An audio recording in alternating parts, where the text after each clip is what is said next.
Keempat, peramalan. Peramalan yang akan dilakukan di sini adalah selama 2 bulan, karena jika menggunakan peramalan terlalu lama, hasilnya semakin tidak akurat. Peramalan yang akan dilakukan menggunakan bantuan software Minitab 14.1. Kelima, Master Production Schedules atau MPS. MPS mewakili sebuah rencana untuk pelaksanaan produksi. MPS dibuat berdasarkan hasil forecasting dan pesanan konsumen. Karena produksi di PT Nyonya Menir Semarang adalah mass production, maka MPS yang dibuat hanya berdasarkan forecasting saja. Keenam, penghitungan jumlah kebutuhan bersih.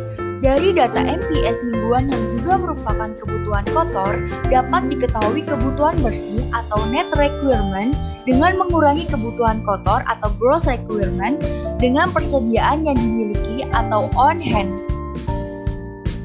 Kebutuhan bersih ini merupakan banyaknya produk, part, atau item yang harus diproduksi setiap periode untuk memenuhi pesanan konsumen. Ketujuh, penghitungan lot sizing.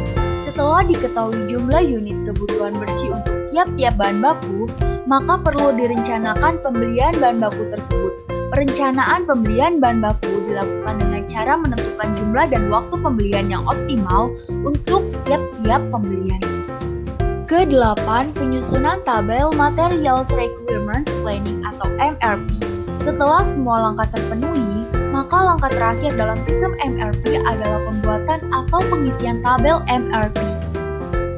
Dengan melihat data pada tabel MRP nantinya, kita dapat mengetahui berapa jumlah persediaan akhir tiap minggu, berapa jumlah pemesanan yang perlu dilakukan, dan kapan pemesanan tersebut dilaksanakan.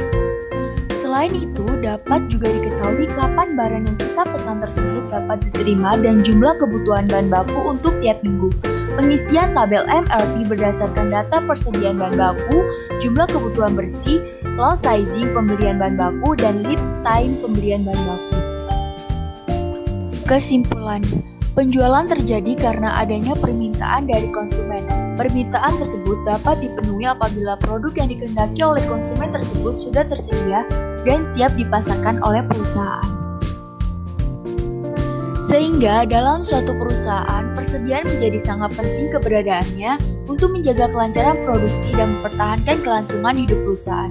Untuk dapat mengoptimalkan fungsi persediaan, perusahaan harus membuat rencana dalam pengadaan bahan baku.